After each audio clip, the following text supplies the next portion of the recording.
Recent டேஸாக நான் ரொம்ப டிப்ரெஷன் ஆகிட்டேன். காரணம் hair loss, hair fall, dandruff தான். இதை இப்போவே ஸ்டாப் பண்ணி ஆகணும்.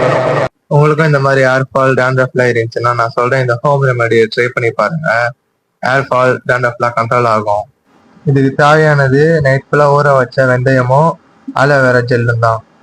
ஆலோவேராவை நல்லா வாஷ் பண்ணி எடுத்துக்கோங்க. அதை ரெண்டாக கட் பண்ணி உள்ளே இருக்கிற ஜெல்லை மட்டும் தனியாக எடுத்துக்கோங்க. அப்புறம் நைட் ஃபுல்லாக ஊற வச்ச வெந்தயத்தை 2 ஸ்பூன் மிக்சியில் போட்டுக்கோங்க. வெந்தயம் ஊறின தண்ணியை கொஞ்சம் லைட்டாக ஊற்றிக்கோங்க. அப்புறம் ஆலோவேரா ஜெல்லையும் சேர்த்து அரைச்சிக்கோங்க. நல்லா அரைச்ச பிறகு இந்த மாதிரி பேஸ்ட் மாதிரி இருக்கும். இதை எடுத்து உங்கள் ஸ்கேல்ப் ஹேர்லாம் நல்லா மசாஜ் பண்ணுற மாதிரி தேய்ச்சிக்கோங்க. தேய்ச்சிட்டு ஒரு 40 மினிட்ஸ்க்கு அப்புறம் குளிச்சிருங்க. குளிச்சோன்னே பாருங்க, ஒரு ஹேர் ஃபால், டேண்ட்ரஃப்ல எதுவுமே இல்லை. இது வீக்லி 2 டைம்ஸ் பண்ணுங்க. ஹேர் ஃபால், டேண்ட்ரஃப்லாம் கண்ட்ரோல் ஆகும்.